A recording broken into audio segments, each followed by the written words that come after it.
이제 FTIR과의 큰 차이를 보게 되면 샘플 홀더가 두 개가 있었죠, 그죠? 그래서 각각 번갈아 가면서 그대로 우리가 IR을 쪼여주면서 그 결과를 분석을 했었죠, 그죠? 그 다음에 이제 IR을 쪼여줬을 때 샘플을 통과해서 나온 그 빛의 세기를 우리가 관찰을 하는데 이때 그 빛을 IR을 하나의 파장별로 각각 나눠야 되겠죠. 나눠서 그 각각의 파장들 하나씩 다 그 강도 세기 변화를 우리가 확인을 하는, 그죠? 다시 얘기하면 회절발이 있었죠, 회절발. 우리 프리즘처럼 회절발이 돌아가면서 파장을 하나씩 스크린 이제 나눠주잖아요, 그죠? 그 하나 우리가 비교를 해서 보는 거죠. 증가하는 거죠. 이렇게 해서 하나하나 스캔하려고 하다 보면 시간이 굉장히 오래 걸릴 수밖에 없고요, 그죠? 그래서 분석 시간이 오래 걸릴 수밖에 없고 여러 가지는 비효율적이니까 요즘에 개발된 게 바로 FTI라고 얘기했습니다. FT라고 하는 것은 FT는 푸리에 트랜스폼, 그죠? 수학적인 그런 변화를 얘기를 하는 거죠. 푸리에 트랜스폼, FT라고 하는 수학적 변화를 얘기를 하는 건데, 자 우리가 인터페로그램이라고 하는 뭐 여러 가지 이 간섭, 모관 간섭, 상세 간섭 이런 것들이 일어난 다양한 파장 정보를 가지고 있는 그 IR 소스를 쪼여주게 되면 거기서 나오는 것은 이제 우리가 모디파이드 인터페로그램입니다. 그래서 이 모디파이드 인터페로그램을 우리가 수학적으로 계산을 해내는 거죠, 그렇죠? 그래서 FTIR을 통해서 그래서 한 번만 찍으면 된다는 거죠. 한 번만 쪼여주고 그 결과를 수학적으로 계산해내게 되면 우리 앞에서 분산 방식으로 찍은 것과 똑같은 결과를 한 번에 얻을 수 있다는 거죠. 굉장히 효율적이고 사실 IR을 찍는 데는 그러면 한 1분 이내가 걸리죠. 1분도 안 걸릴 겁니다. 굉장히 빠른 시간에 이제 모든 파장의 결과를 한 번에 우리가 알 수 있는 거죠. 우리 4000에서 400 웨이브 넘버인 영역에 각 파장대별로, 각 웨이브 넘버별로 우리 인텐시티, 우리 IR의 증감을 다 확인해서 바로 그래프로 표현해 주죠. 이게 이제 FTIR 방식이다. 라고 해서 이제 제가 지난 시간에 설명을 드렸습니다.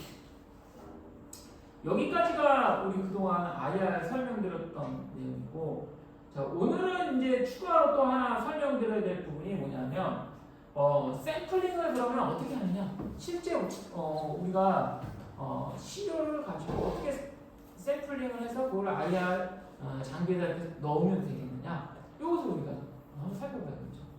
기계 원리도 알았지만 샘플링 하는 게 중요하죠, 그렇죠? 어떻게 담아서 어떻게 넣느냐, 이게 중요합니다. 그런데 이 부분을 좀 오늘 설명을 드리게 되는데, 자 그러면은 우선은요. 제가 방금 전에 얘기했듯이 시료를 어딘가에 담아서 넣어야 된다라고 얘기했죠, 그렇죠? 그러면 담는 용기에 재질을 뭘로 할지도 이제 고민을 해야 될 겁니다. 그러면 그 재질의 조건은 어떻게 돼야 될까요? 자, 그 용기를 통과해서 그 용기 안에 담겨진 샘플이 거기 샘플까지 IR이 들어가야 되겠죠, 그렇죠? 다시 얘기하게 되면 IR, 우리 넣어주는 IR을 전혀 흡수하지 않는 그런 소재를 가지고 용기를 만들어야 되죠, 그렇죠? 그래서 IR을 흡수하지 않는 재질이 뭐가 있을까요? IR을 흡수하지 않는 재질. 자, 우리가 IR은 어떤 화합물을 분석한다라고 얘기했나요? 유기물을 분석한다라고 얘기했죠. 다시 얘기하게 되면 유기물들은 다 공유결합을 하고 있죠, 그렇죠? 공유결합이 IR을 흡수를 한다는 거예요. 그러면 IR을 흡수하지 않는 결합은 우리 이온결합. 공유결합, 금속결합도 생각할 수 있긴 하겠지만 금속결합은 일단 빛 자체가 통과를 못하니까, 그렇죠? 금속. 그럼 우리가 생각할 수 있는 것은 이온결합하고 있는 물질을 생각하면 돼요. 이온결합을 하고 있으면서 투명한 거, 그렇죠? 빛을 투과할 수 있는 이런 거 생각하시면 돼요. 그래서 이온결합을 하고 있는 저렴하면서 굉장히 저렴하면서 IR을 대부분 흡수하지 않는 소재가, 그리고 고체 소재여야 되겠죠? 뭔가 용기가 돼야 되니까. 그게 뭐냐면 가장 먼저 떠올리는 건 우리 소금입니다. 소금, NaC. 이온결합하고 있죠, 그렇죠? 그 다음에 소금 결정은 투명하죠, 그렇죠? 그래서 사실 소금 NaCl로 하면 되기는 해요. 근데 이게 이온 결합을 함에도 불구하고 아주 약간의 우리가 4000에서 400 영역을 본다라고 얘기를 했는데 우리 한 400에서 한 650 영역대 정도는 이게 NaCl로 해도 일부 조금 흡수를 하긴 합니다. 근데 실제 우리가 중요한 그 피크들은 어디서 나오냐면요. 보통 좀 웨이브 넘버가 큰 쪽에서 나타납니다. 그래서 한 4000에서 한 뭐 1500? 요 정도에서 대부분이 중요하게 합니다. 특히나 우리가 주로 IR을 통해서 주로 보는 게 제일 많이 보는 그리고 가장 우리가 쉽게 확인할 수 있는 게 뭐냐면 카본이죠. 카본이 CO 유질결. 그게 한 1700 내외에서 나온다라고 얘기했습니다.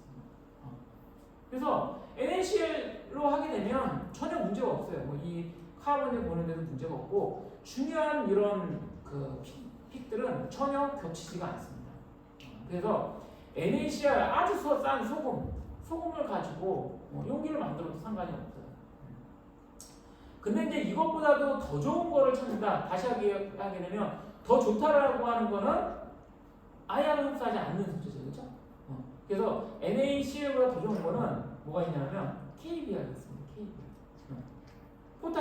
포타슘 브로마이드. KBr. 그래서 우리가 NaCl도 된다라고 하지만 일반적으로 실험실에서 뭐 NaCl이나 KBr이나 엄청 비싸지는 않거든요. KBr이 더 비싸긴 하지만 그래서 일반적으로는 KBr을 사용합니다. 근데 KBr이 없으면 NaCl 사용해도 크게 문제가 되진 않는다. 자, 그래서 여기 우리 그 교환에도 정리가 되어 있지만 여기 소재 재질 같은 경우에는 보통이 NaCl이나 소금이나 방금 전에 얘기했듯이 KBr이다.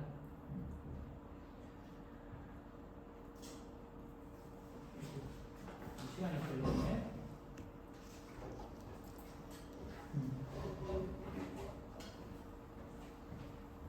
NaCl이나 KBr. 자, 근데 아까도 얘기했지만 KBr은 전 영역의 흡수가 일어나지 않지만 NaCl은 자 650 이하에서는 요 밑에 400에서 650 요 영역대든 일부 흡수가 나타날 수 있기 때문에 요거는 유의해서 보셔야 되겠죠. 만약에 우리가 웨이브 넘버 650에서 400 근처도 보려고 한다라고 얘기하게 되면 그때는 우리가 NaCl 요거 감안하고 보셔야 되겠죠, 그렇죠? 혹은 NaCl 분석에 NaCl로 하면 안 돼요. 만약에 우리 잘 보진 않지만 간혹 봐야 될 필요가 있는 경우도 있긴 하죠, 그렇죠? 그런 경우에는 NaCl이 안 될 수도 있는 거고.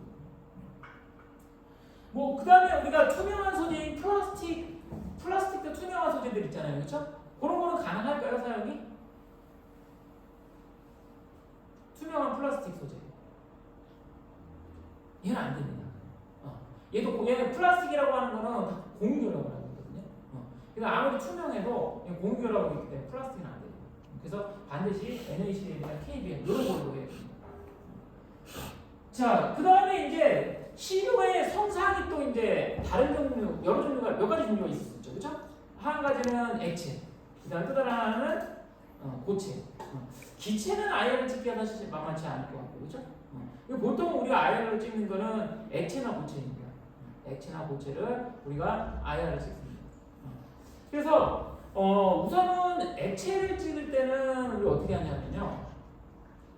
이 액체 사실은 IR 찍을 때 그 양이 많이도 필요 없습니다. 진짜 아주 조금만 있으면 돼요. 한 방울보다 더 작은 양이 있어도 돼요. 한 방울보다 훨씬 적은 양만 있어도 IR을 찍히거든요. 그래서 요거는요 우리 그냥 어떤 용기에다가 이 액체 시료를 이렇게 담는 게 아니고요. 요거는 그냥 그 NaCl 혹은 그 KBr 그 펠렛이라고 하는 이런 고체로 되어 있는 NaCl이나 KBr에 바르기만 하면 됩니다. 그래서 이거는 용기에다 사실 넣을 필요도 없고요. 그래서 보통 액체를 우리 시료를 샘플링 할 때는요, 이 두 개의 그 NaCl이나 KBr 요 플레이트를 가지고서 만듭니다. 그래서 여기 제가 여기 대략 그리게 되면.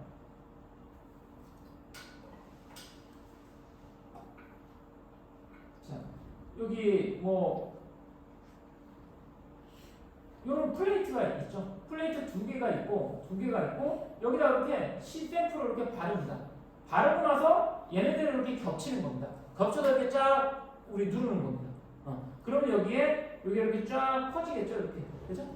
두 겹. 그래서 두 겹의 우리 플레이트 사이에 액체 시료가 놓이게 되는 거죠.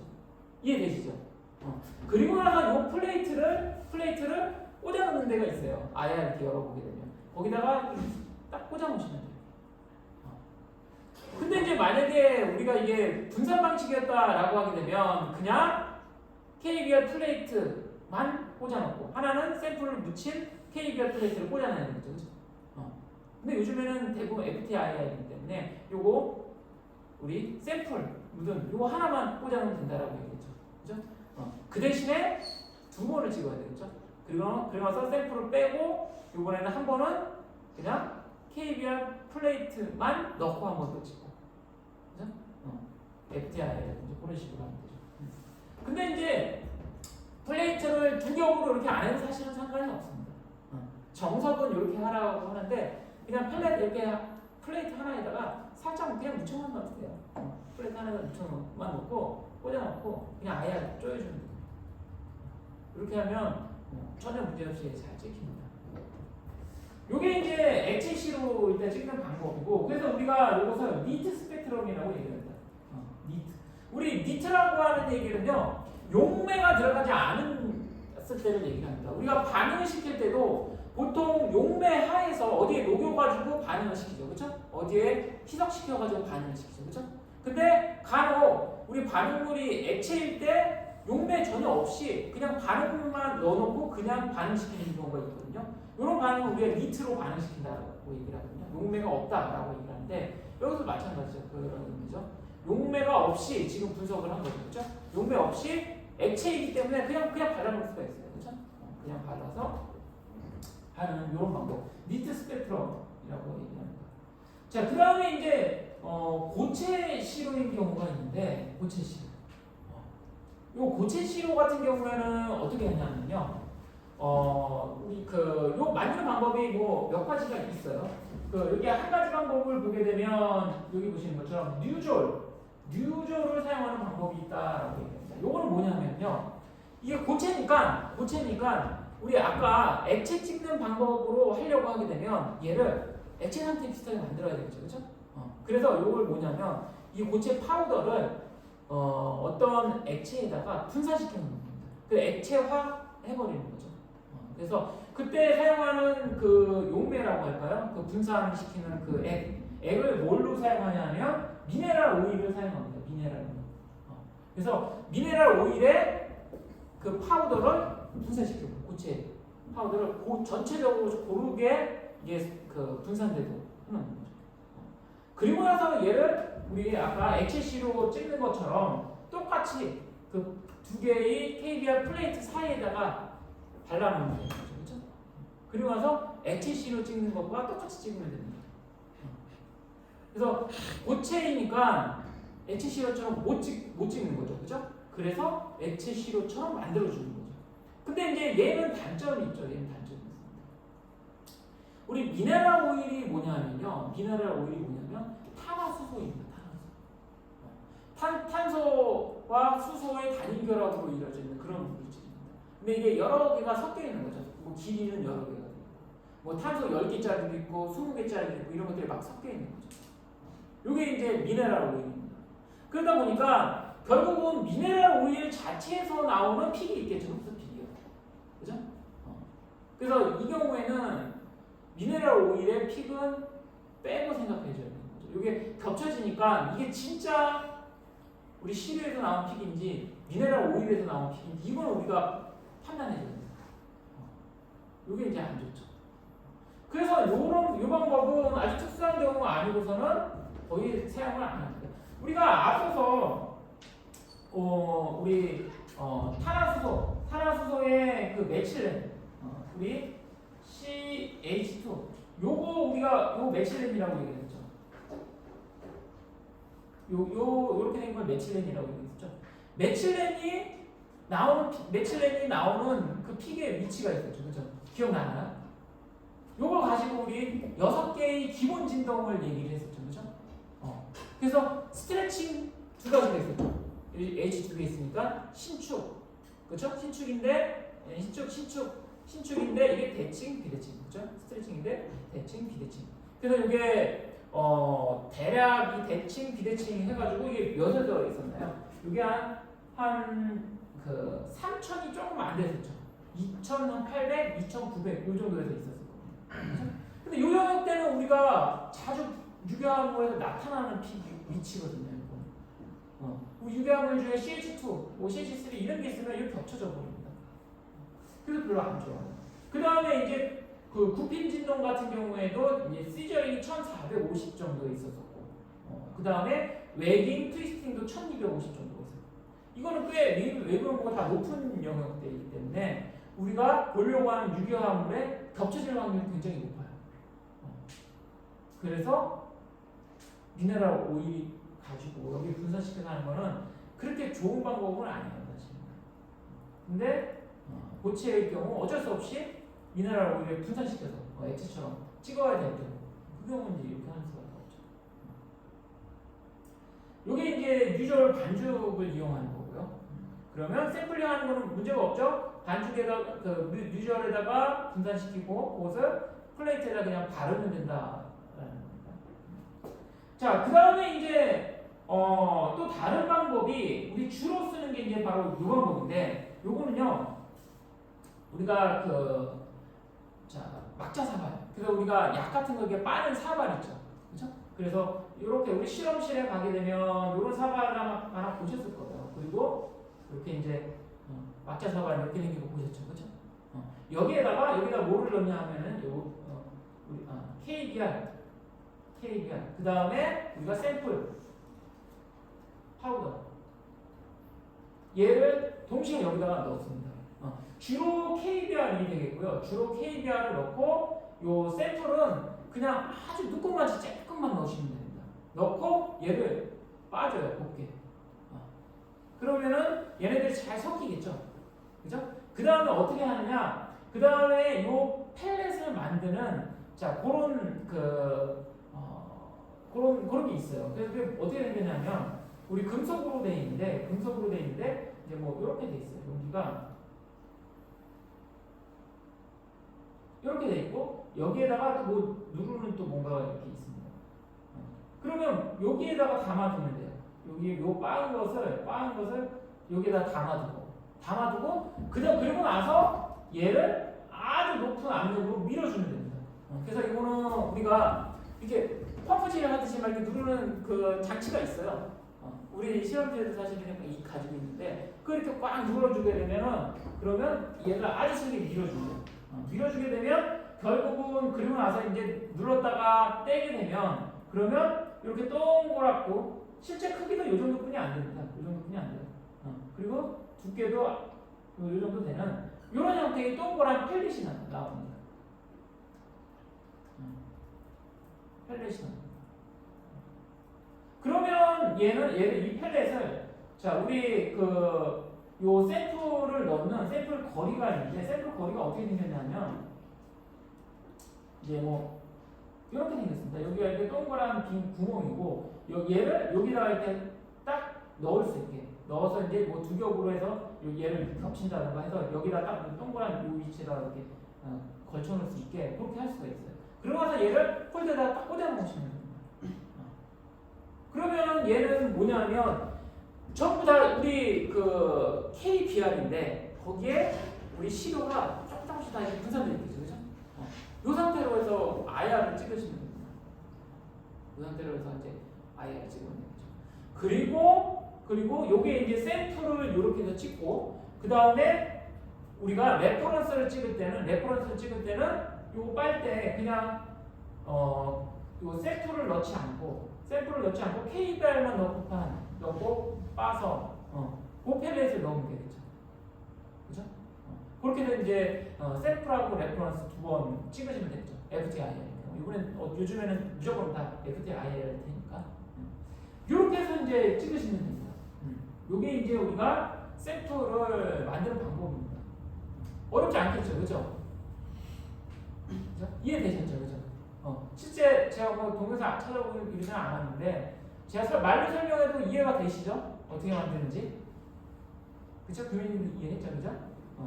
자, 이렇게 해서 이제 우리 고체인 경우, 액체인 경우 각각 우리 샘플을 만드는 방법에 대해서 좀 설명을 드리고요.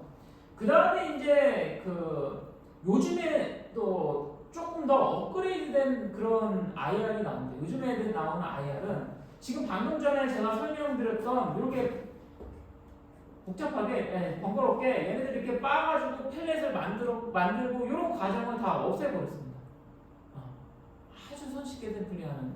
그래서 얘는 뭐냐면요. IR 본체에 보게 되면 샘플을 놓는 위치가 있어요. IR 본체가 뭐 IR도 얼마 크지도 않거든요. 뭐 한 요만합니다. 요만한데 여기 이제 IR을 놓는 샘플을 놓는 그런 유리처럼 투명하게 된 게 이런 부분이 있어요. 샘플을 놓는 부분. 여기다가 액체 시료를 그냥 살짝 그냥 발라놓으면 되고 그 다음에 이제 고체 시료라고 하게 되면 요 IR 여기 위에다가 샘플 놓는 위치에다가 그냥 파우더를 그냥 여기다 살짝 얹어 놓으시면 됩니다. 그게 답니다. 이게 이제 어떤 원리냐면요. 요 ATR이라고 얘기합니다. 우리 샘플링 방식이 이제 ATR로 되어 있는 이제 FTR인데 이게 이제 Attenuated Total Reflectance라고 얘기합니다. 이게 Attenuated 얘는 감쇄, 얘는 Total Reflectance 얘는 전반사를 의미합니다. 감쇄의 전반사 방식의 그런 샘플링 장치입니다. 감쇄 전반사. 이거 무슨 얘기냐면요. 전반사인데 전반사. 그래서 전부 다 그냥 반사가 일어난다라는 의미죠. 그래서 이게 어떻게 생긴 거냐면요. 이게 이제 다이아몬드로 만드는데 다이아몬드를 적당한 이런 각도로 잘 배치해서 놓는 겁니다.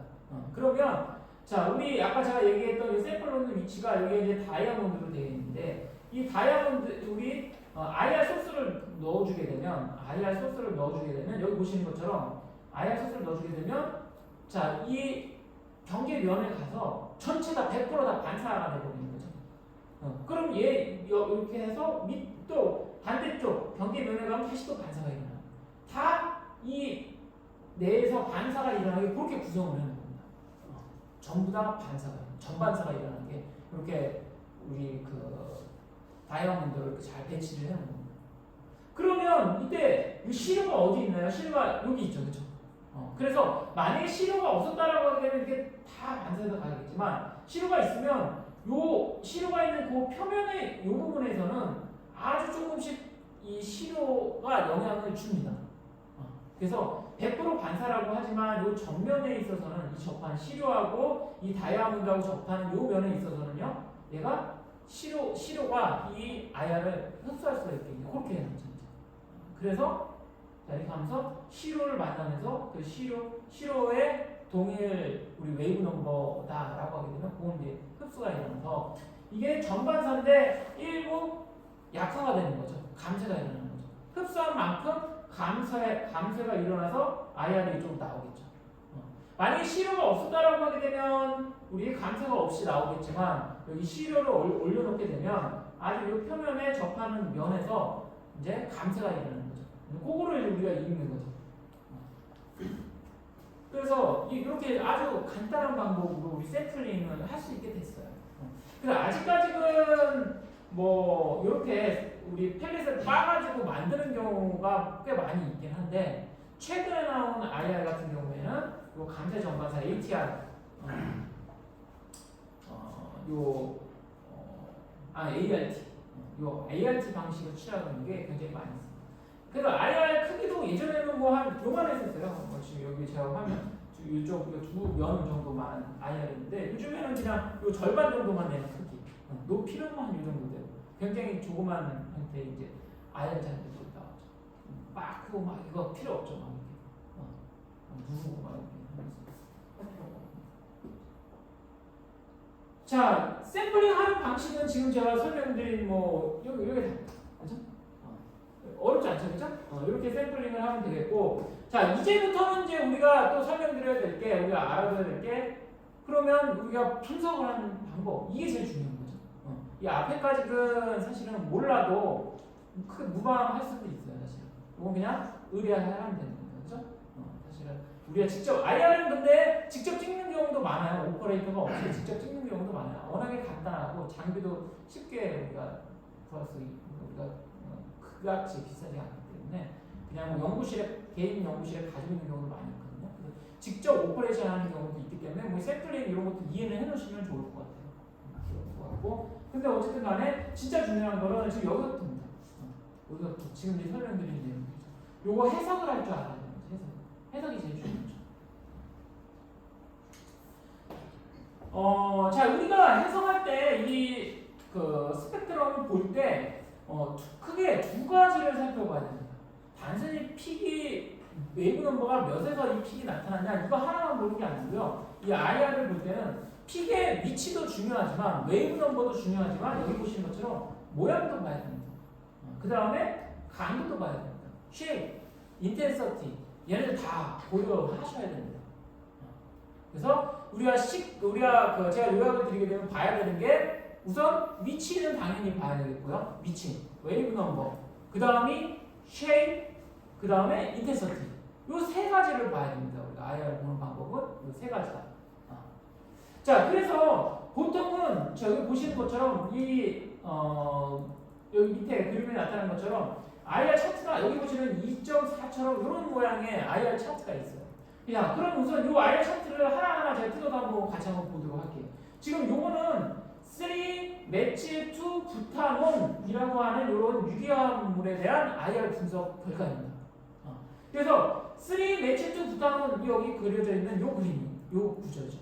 그래서 여기 보시는 것처럼 1, 2, 3, 4 이 제일 긴 사슬에 우리가 번호를 붙여주죠. 그렇죠? 백번호로 보죠. 모체로. 자, 그래서 1, 2, 3번 위치에 CH3의 메칠이라고 하죠. 3번 위치에 메칠 그룹이 있고 그 다음에 2번 위치에 이중결합이 있네요. 탄소와 산소의 이중결합. 요 우리 케톤이죠. 케톤.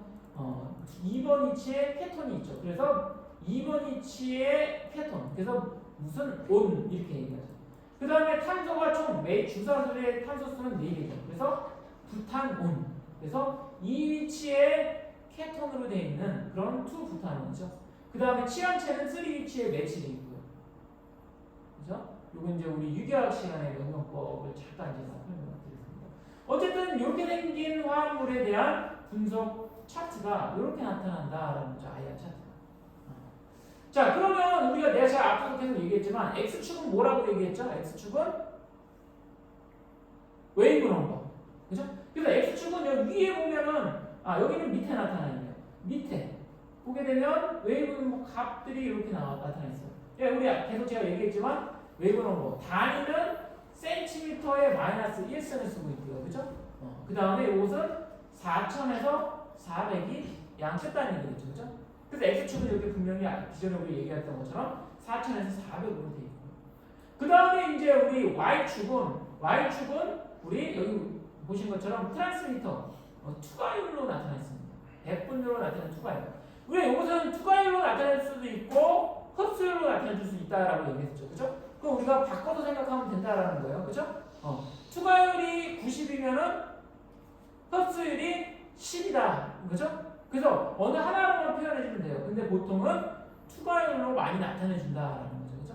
요거는 우리가 Y축을 선택해주면 돼요. 이거 IR 찍는 사람이 Y축 뭘로 할지 선택해서 바꿀 수가 있는 겁니다. 근데 보통은 대부분 투과율로 많이 표현해준다. 대부분의 IR은 이렇게 투과율로 나타납니다. 그래서 여기 보시는 것처럼 밑에가 0입니다. 밑에가 0이고 위가 100이죠. 자, 그러면 이 픽을 보는 방법은 우리 첫 번째 나온 큰 픽을 보게 되면 자, 얘는 어디에 있나요? 가장 끝 지점이 한 20 정도가 되네요. 투과율이. 그렇죠? 투과율이 20이다. 그러면 다시 얘기하게 되면 흡수율이 몇이라는 얘기인가요? 흡수율이 80이다. 굉장히 많이 흡수한 거죠. 그렇죠? 100 중에서 80만큼 흡수한 겁니다. 그래서 자, 많이 흡수한 거는 지금 여기 보시는 것처럼 픽이 크게 나타나요. 모양은. 그죠? 픽 모양이 크면 얘 많이 흡수했구나. 수치상으로는 작아요. 지금 얘는 투과율이기 때문에 수치상으로는 작기 때문에 근데 픽의 높이는 크게 나타나게 이렇게 구성을 합니다. 그래서 트랜스미터로 나타나게 되면 많이 흡수한 게 픽 모양이 큰 거죠. 이 트랜스미터 요 값 자체는 작지만 이 식으로 그죠? 그래서 픽이 크게 나타났다. 많이 흡수했구나 이렇게 볼 수 있는 거죠. 그죠? 픽이 크면 아래로 크게 쳐지면 쳐질수록 많이 흡수했구나 이렇게 우리 판단할 수 있는 거죠. 그래서 지금 제가 같이 보고 있는 요 위치를 보게 되면 얘는 한 2,900 정도 되나요? 그죠? 2,900 정도에서 흡수가 굉장히 많이 일어났다라는 얘기가 되는 거죠. 그죠?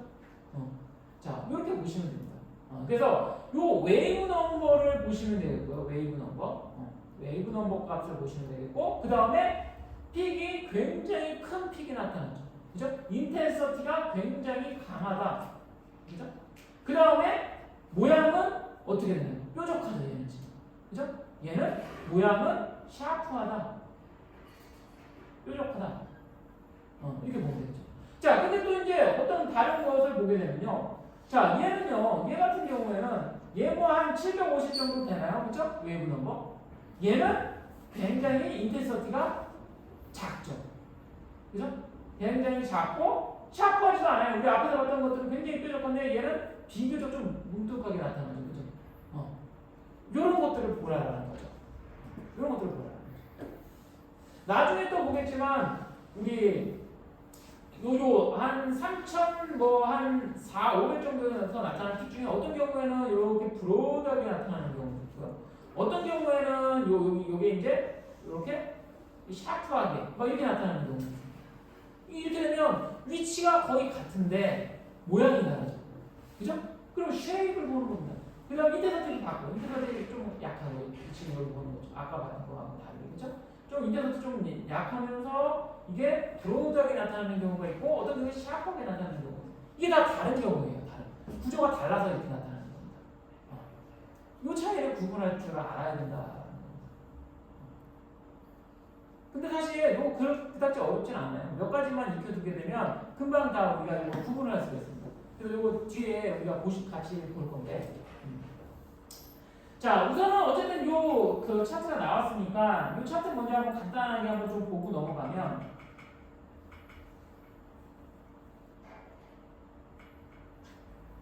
자, 우리 아까 제가 항상 얘기하지만 탄소와 산소의 이중결합 요거 우리 카본일이라고 얘기했죠. 그죠? 우리가 아이언에서 우리 초보자도 가장 쉽게 판단할 수 있는 볼 수 있는 게 카본일이라고 제가 얘기했습니다. 그죠? 카본일이 어디서 나타나느냐? 한 1700 내외에 나타납니다. 어떤 경우 한 1680 좀 높다라고 하게 되면 한 1850 이 정도가 됩니다. 보통 한 1700 내외에서 픽이 나타나고 얘는 굉장히 크게 나타납니다. 인텐서티가 강하게 나타납니다. 흡수가 많이 일어난다는 거죠. 그리고 끝은 그다지 뾰족하지 않아요. 약간 뭉툭하게 나타납니다. 이게 카본일픽입니다. 여기 카본일픽 있나요, 없나요? 제가 지금 설명을 해드렸습니다. 굉장히 인텐서티 큰 거, 그 다음에 1800 내외에, 그 다음에 끝이 완전히 뾰족하지 않고 약간 뭉툭하게 나타나는 거. 있죠? 그죠? 여기 써져 있구나. 카본인스트. 있습니다. 얘 보게 되면 얘가 한 1700 정도 나오죠. 그죠? 끝은 자 이런 거 보면 이런 것들 비교하면 완전히 샤프한데 얘는 완전히 샤프하지 않죠. 끝이 약간 뭉툭하게 나타나죠. 그죠? 요게 전형적인 카본일픽입니다. 카본일픽. 제일 잘 보이죠? 제일 눈에 들어죠. 끝이 완전히 샤프하지도 않고 약간 뭉툭하게 나타나는 거. 요게 이제 카본일픽이에요. 그래서 이것만 보게 되면 이게 카본일 화합물이구나. 바로 알 수 있습니다. 여러분들 이제 다른 차트 보시게 되면 금방 보일 거예요. 다른 차트 뒤에 나오는 것들 보시게 되면 자, 요 그림을 보세요. 여기 카본일이 있나요? 없나요? 지금 여기 첫 번째. 1700 근처는 여기는 아예 픽 자체가 없네요. 그죠? 그 다음에 이제 또, 다 카본일이 없는 것들만 나오네요. 그죠? 어쨌든 간에 여기 보시는 것처럼 카본일이라는 게 제일 구분이 쉬워요. 제일 잘 보이는 거예요. 자, 이런 모양과 인텐서티를 본다. 웨이브 넘버 세 가지를 보시면 됩니다. 세 가지. 자, 그래서 자 우리가 SP3 CH 스트레치는 조금 샤프하게 나타납니다. 그리고 그 위치가 우리가 탄소에 붙어 있는 요 수소는 대략 우리 앞에서 제가 설명을 한번 드렸었던 것 같은데 3000 내외에서 나타나죠. 내외에서.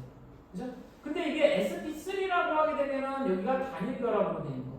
얘는 3000보다 조금 작은 값입니다. 그래서 2900 정도. 그 다음에 자 SP2에 연결되어 있는 그 수소는 조금 올라가죠. 그래서 한 3100 정도 나옵니다. 3100 정도. 그 다음에 삼중 결합에 연결되어 있는 SP, SPH, SP. 얘는 SP3C에 붙어 있는 H. 얘는 SP2에 붙어 있는 H. 얘는 SP에 붙어 있는 H죠. 얘는 3300 정도에 나타납니다. 그리고 얘는 전부 다 아주 끝이 샤프하게 나타납니다. 여기 보신 것처럼 끝이 완전히 샤프하죠. 그렇죠? 뾰족하죠. 그리고 여기 보신 것처럼 3000보다 약간 작은 위치죠. 그렇죠?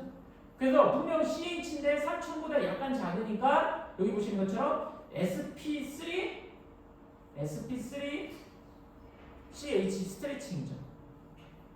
그죠? 대략 이해되시죠?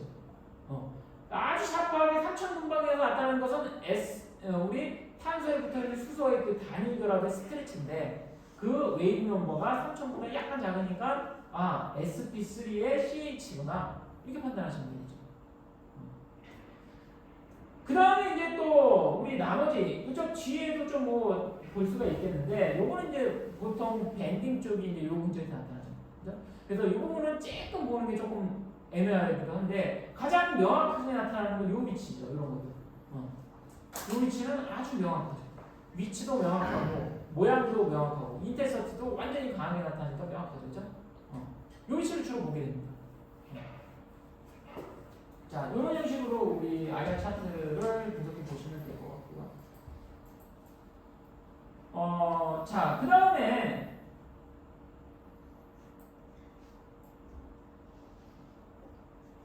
우리가 탄소, 산소의 이중결합. 제가 가장 쉽게 확인할 수 있는 게 가장 쉽게 우리 눈에 들어오는 게 탄소와 산소의 이중결합 카본이라고 얘기했고, 요게 1700 내외라고 제가 얘기했어요.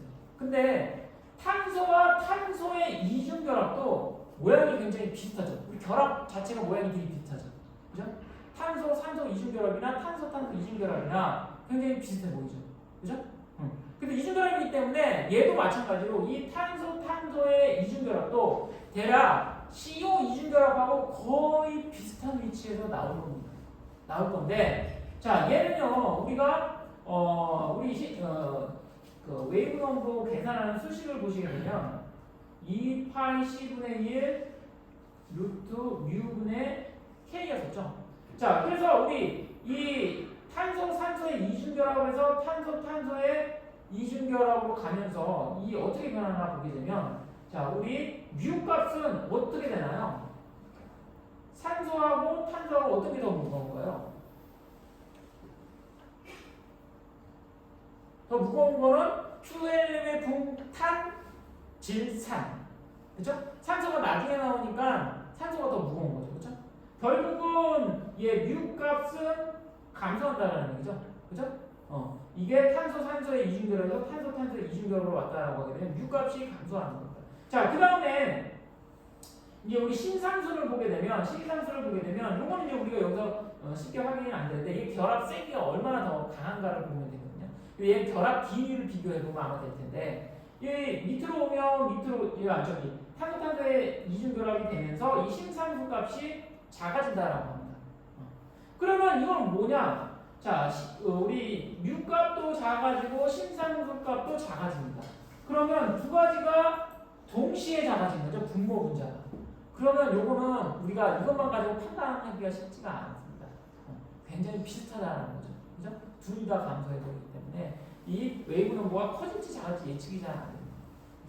근데 여기서 이제 영향을 더 많이 준다라는 게 이게 더 영향성이 크다라고 얘기합니다. 힘상수가. 그래서 힘상수가 감소했다라고 하게 되면 웨이브 넘버는 감소하는 거죠. 그죠? 힘상수의 영향이 조금 더 커서 웨이브 넘버가 큰 차이는 아니지만 아주 조금 감소합니다. 그래서 얘는 대략 한 1680에서 1620 정도에서 나타난다. 그래서 카본이라고 거의 겹쳐지죠. 겹쳐지는데 약간 낮은 값을 나타난다. 근데 이 특징은 뭐냐면요. 제가 CO 이중결합은 아주 눈에 잘 나타난다라고 얘기했어요. 근데 CC 이중결합은 잘 안 나타나는 경우도 많이 있습니다. 얘는 어떻게 나타나냐? 얘보다 위치가 조금 작죠, 그렇죠? 그래서 요 조금 작은 위치에 가서 인테서티도 약해요. 그리고 그 대신에 뾰족합니다. 이렇게 나타나는 경우가 많이 있어요. 간혹 어떤 경우에 CO 이중결합에 묻혀버릴 수도 있겠죠, 그렇죠? 간혹 묻혀버릴 수도 있겠는데 대부분은 이렇게 아주 조그맣고, 그러니까 인텐서티가 약하고 우리가 봐야 되는 게 아까 인텐서티라고 그랬죠. 인텐서티가 약하고 모양도 봐야 된다고 그랬죠. 모양은 오히려 얘는 샤프합니다. 아주 샤프하게 나타납니다. 그래서 우리 카본일 옆에 카본일보다 조금 더 낮은 위치에 샤프하고 조그만 픽이 나타난다라고 하게 되면 카본이라고 비슷하게 생긴 CC 이중결합으로 생각하시면 됩니다. 그래서 이거 각각의 픽의 위치를 다 외우고 이런 거 어렵게 생각하지 마시고 비슷하게 생겼으니 비슷한 위치겠구나 이렇게 생각하시고 근데 다만 이 차이점을 기억해 두시면 좋겠죠. CC 이중결합은 카본일보다 인텐서티가 좀 낮고 그죠? 웨이브 넘버가 조금 낮고 그죠? 그 다음에 샤프하고 요것을 기억을 해 두셔야 되겠죠. 이렇게 해서 구분을 하시면 되겠죠. 자, 요렇게 우리가 여기에 픽이 보이네요. 얘가 있네요. 그쵸? 요 얘 보시게 되면 자, 아주 커다랗고 끝은 조금 뭉툭한 거. 이게 CO. 그 다음에 거기 바로 옆에 이렇게 어깨 형태로 조그맣게 어깨처럼 나타나는 그리고 샤프하게 나타나는 이게 CC 이중결합. 이런 식으로 이제 보여지는 거죠. 자, 그 다음에 이제 우리 NH 픽하고 OH 픽 얘네들이 위치가 굉장히 비슷합니다. 우리 보통 아민 같은 거 RN H 뭐 이런 거 아민이잖아요, 그렇죠? 그 다음에 이제 알코올 ROH 얘는 알코올 혹은 물 얘네들이 픽의 위치가 거의 비슷합니다. 웨이브 넘버가 한 3000, 한 3400 근처에서 나옵니다. 그리고 얘가 굉장히 넓은 영역에서 나와요. 픽이 아주 좁은 영역에서 웨이브 넘버가 아니고 좀 넓은 영역에서 나타납니다. 좀 브로드한 영역에서 나타나죠. 근데 OH는 끝을 보게 되면 이렇게 뭉툭합니다. 요게 이제 OH 픽입니다. OH. 근데 NH는 차이가 뭐냐면 픽의 위치는 거의 똑같아요. 3000에서 한 3500 사이에 3000에서 3500 사이 거의 비슷한데 끝이 이렇게 조금 더 샤프하죠. OH보다는 더 샤프하죠. 그죠? 자, 이런 차이점이 있어요. NH, OH는 거의 같은 위치지만 이게 모양을 보셔서 구분을 하셔야 된다는 거죠. 얘가 샤프한지 아니면 그냥 브로드한지 뭉툭한지 이걸 보셔야 돼요. 인텐서티는 거의 비슷해요. OH나 NH나. 자, 이런 식으로 우리가 구분을 해야 됩니다. 그래서 이 모든 것들을 우리가 다 외우고 있을 수는 없어요. 그죠? 그래서 우리 분석 기기 분석 요 책에 보게 되면 그 2.3에도 나와 있고 보통 이런 분석 관련된 책 서적을 보게 되면 이런 데이터들이 정리가 다 돼 있거든요. 이렇게 테이블로 보통 정리가 돼 있습니다. 요것을 보시면 되는데 이런데 여기 보게 되면 항상 이 IR은요 세기에 대한 정보가 이런 것들이 같이 나와 있어요. 이것들을 같이 여기 보시면 돼요. 그래서 세기가 여기 뭐 S, M 뭐 이런 것들이 나와 있죠, 그렇죠? 그리고 세기를 얘기를 하는 겁니다. 그래서 이제 세기가 어떤지 그래서 뭐 S라고 하게 되면 스트롱 아주 강한 세기로 나타난다. 그 다음에 M이라고 하게 되면 미디엄 한 중간 정도의 크기로 나타난다. 그 다음에 W라고 하게 되면 얘는 위크 약하게 나타난다. 이것을 얘기해 주는 거죠. 그래서 위치만 봐야 될 게 아니라 이 표 볼 때 요 세기도 같이 보셔야 된다는 거죠. 그 다음에 이제 또 어떤 경우에는 이 폭이 어떤지 브로드하다라고 이제 하기도 하고, 뭐 샤프하다 이런 것까지 같이 표현해 주는 경우도 있습니다. 그래서 이 픽의 강도와 픽의 모양이 어떤지도 요 같이 한번 보셔야 된다라는 거죠. 이 테이블에 항상 이렇게 같이 정리가 되죠. 자, 그래서 표 2.3을 보시고 분석하시면 돼요, 사실. 그리고 우리가 근데 이제 큰 틀에서는 대략은 기억을 해두셔야 되죠.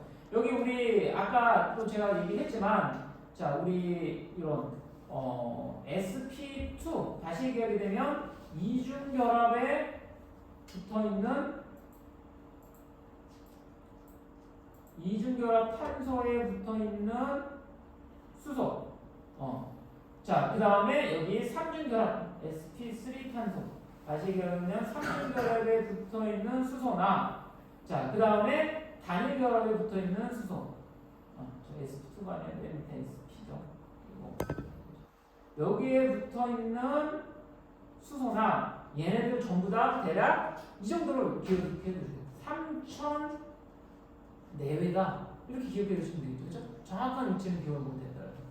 그래서 3000 내외다. 근데 우리 아까도 얘기했지만 sp3가 3000보다 조금 더 작고 sp2는 3100, 그 다음에 sp3도 조금 더 커져서 3300 이 정도로 이런 식으로 기억해 두시면 될 것 같아요. 일단 CH 스트레치가 나오면 3000을 떠올리시면 될 것 같거든요. 그죠? 그 다음에 얘네들 간의 관계는 이제 이런 순서가 된다. 이거 기억을 해두시면 조금 더 수월할 겁니다. 그 다음에 이제 뭐 여기 보시게 되면 뭐 알데하이드는 RCOH 이렇게 생긴 거죠. 그래서 이제 요 스트레치를 얘기하는 거죠. 요 스트레치. C와 탄소의 스트레치. 얘는 뭔가요? 알데하이드 얘도 이중결합 탄소에 붙어있는 수소죠. 그렇죠? 그러면 여기 보시면 원래는 sp2 여기에 해당이 되는 거죠. 그죠? 요 스트레치에 해당이 되는 건데 얘는 자, 이 탄소와 탄소가 아니라 탄소와 산소의 이중결합이기 때문에 그 sp2이기 때문에 약간의 차이가 있습니다. 그래서 얘는 한 2900 정도에서 조금 작게 나타납니다. 일반적인 sp2의 CH 스트레치보다 조금 작은 점이 나타납니다. 얘가 이제 탄소 산소이기 때문에 탄소의 이중결합 이런 게 있고, 그 다음에 이제 또 아까도 제가 설명을 드렸지만, 자, 요 탄소와 탄소 사이에 자, 요런 스트레치와 탄소 이중결합의 스트레치를 보시게 되면, 자, 여기 보시는 것처럼, 자, 탄소는 잘 보질 않고 나타나지가 않고, 탄소 이중결합이 나타나는데 얘가 한 1600에서 1680 정도의 미디엄에서 위크 정도가 나타난다는 거죠. 그 다음에 이제 요 탄소의 이중결합을 보시게 되면 알킨, 얘는 이중결합이 아니라 삼중결합입니다. 삼중결합을 보시게 되면, 자, 얘는 조금 더 높아집니다. 자, 이건 높아질 수밖에 없는 게 이중결합에서 삼중결합으로 가게 되면 얘가 신상수가 더 커진다라고 얘기했죠. 그렇죠? 신상수 더 커지니까 웨이브로는 더 커지겠죠. 그렇죠? 이런 식으로 이해하시면 될 것 같아요. 여기 수치들이 나와 있긴 하지만 신상수 K 값이 커지니까 커질 수밖에 없구나. 이중결합보다는 삼중결합이 조금 더 크구나. 그래서 우리 이중결합은 아까 카본일이 한 1700 정도, 그 다음에 탄소와 탄소의 이중결합이 한 1600 몇으로 나왔었죠. 그죠? 삼중결합이 되면 이것보다 더 커진다라는 거죠. 그래서 2000보다 조금 더 높아진다라는 거죠. 그죠? 이 경향성을 조금 이해를 하시게 되면 이 전체를 굳이 억지로 외우려고 하지 않아도 이게 대략 저절로 외워질 거예요. 중요한 몇 가지 기준 픽만 좀 가지고 있으면. 카본일은 정말 많이 나오는 거기 때문에 이 기준으로 기억을 해두셔야 되겠죠. 그죠? 그래서 카본일이 이중결합일 때 1700 근처고요. 그죠? 그럼 당연히 삼중결합이 되면 그거가 조금 더 높아지니까 한 2000이 조금 넘어가겠구나. 이렇게 생각하시면 되겠죠. 그죠? 이런 방식으로 기억해 두시라는 거예요. 할 수가 있다라는 거예요. 가장 자주 보는 몇 가지 픽만 기억해 두게 됩니다. 나머지는 유추해낼 수 있다는 거죠. 대략 어디 정도인지. 자, 그런 식으로 보시면 될 것 같고, 여기도 마찬가지예요. 자, 요 탄소와 이번엔 질소의 이중결합이네요. 우리 탄소와 산소의 이중결합이 몇이라고 그랬죠? 한 1700 정도라고 얘기했죠. 그죠? 그러면 대략 얘도 그 비슷한 영역대가 나오겠구나. 탄소와 질소의 이중결합. 그죠? 역시나 1690에서 1640이죠. 그죠? 1700보다 조금 모자라죠. 그죠? 거의 비슷한 위치죠. 그죠? 근데 또 여기서 탄소와 탄소의 삼중결합이 있겠죠? 그러면 얘는 얘보다 이중결합보다 삼중결합 심상수가 커지니까 더 높아지겠죠? 그죠? 그래서 얘는 분명 한 2000이 조금 넘어가겠구나. 그죠? 이렇게 생각하시면 돼요. 그래서 기준이 되는 몇 가지만 특히나 이 카본일 정도는 반드시 기억해 주시는 게 좋을 것 같고 그거 기준으로 생각하시게 되면 다른 것들은 대략 어디 근처인지가 조금 유추가 된다는 거죠. 그리고 이런 것들은 같이 한번 타입을 보실 때 이런 세기가 나타나는 것들 이런 것도 한번 유심히 같이 보시면 좋을 것 같습니다. 자, 그래서 마지막으로 이제 표 2.4를 보시게 되면 자, 결합의 흡수 기본값입니다. 그래서 여기에 나와 있는 이 정도는 기억해 두시면 이 기준이 되는 픽이 될 수가 있을 것 같습니다. 그래서 유용할 것 같아요. 여기 보시는 것처럼 가장 중요한 게 요거 카본이 탄소와 산소의 이중결합. 우리 IR에서 가장 중요한 카본일 픽 1715 정도, 1700 내외 요거를 기억해 두시고요. 나머지는 같이 더 기억해 두시면 더 좋을 것 같아요. NH, OH는 한 3400 정도다. 그 다음에 우리 CH 스트레치는 한 3000 내외다. 그 다음에 우리 삼중결합은 이중결합보다 조금 더 커지니까 한 2200 근처가 된다. CC 삼중결합이건 CN 삼중결합이건 이렇게 기억해 주시면 되겠죠. 그 다음에 CO 단위결합은 이렇게 좀 낮은 값이 되겠죠. 1100 정도. 그래서 요 정도를 기억해 주시면 나머지 웬만한 것들은 대략적인 위치는 아마 유추가 될 거예요. 특히나 이 카본이 하나를 기억해 두시게 됩니다. 자, 이렇게 해서 이제 오늘 샘플링하는 방식에 대해서 제가 설명을 드렸고, 그 다음에 IR 보는 방법에 대해서 일부 설명을 드렸습니다. 다음 시간에도 이제 또 더 설명을 드리겠습니다. 이 IR 보는 방식을 좀 더 체계적으로 좀 한번 설명을 드리겠습니다.